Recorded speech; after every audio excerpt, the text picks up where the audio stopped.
কাজের ক্ষেত্রে যদি একটু জানতে চাই যে সবসময় ইন্ডাস্ট্রিতে যারা কাজ করে কম বেশি ভালো দিক তো ভালো দিক থাকে, ডার্ক সাইডের কথাও মানুষ বলে ইন্ডাস্ট্রির। আপনার কাছে ইন্ডাস্ট্রির ডার্ক সাইডগুলো কোনগুলো? পজিটিভ নেগেটিভ সব জায়গায় আছে কাজের ক্ষেত্রে, বাট ইন্ডাস্ট্রির ডার্ক সাইড আমার কাছে মনে হয় যে সিন্ডিকেটটা এখন একটু বেশি।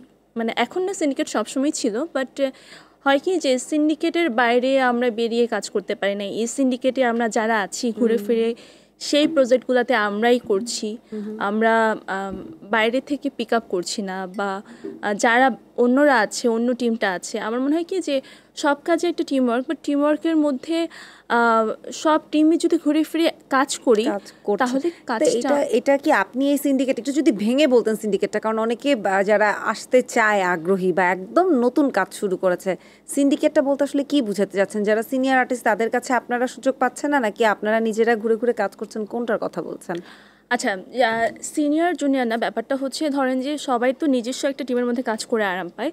তো যেই টিমটা ভালো করছে সেটার সাথে সবাই কাজ করতে চায়।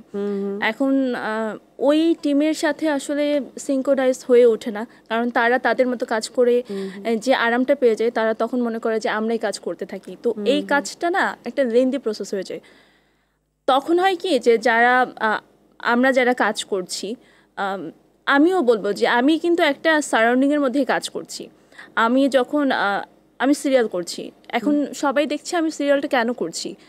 আমি যখন সিরিয়াল করছি 1টা থেকে 2টা 3টা, তখন সবাই দেখছে আমি সিরিয়ালটাই করছি, আমাকে সিরিয়ালেই ডাকছে। সিঙ্গেলে কিন্তু আমার ডাকটা তখন কমে যাচ্ছে। আবার যারা সিঙ্গেল করছে তারা কন্টিনিউয়াস সিঙ্গেল করছে, তারা সিরিয়ালটা করতে চাচ্ছে না, কারণ তারা ওই সারাউন্ডিংয়ে আছে। আমার মানে আমি আমার জায়গা থেকে যেটা মনে হয় যে সিঙ্গেল সিরিয়াল সব কিছু যদি আমরা একটা অ্যাডজাস্টমেন্টে করি, যেমন যারা সিরিয়াল করছে তারা 3টা 4টা 5টা সিরিয়াল করলো, 3টা বা 4টা সিরিয়াল করলো, তারপরে সিঙ্গেলে তাদেরও একটা যেন থাকে।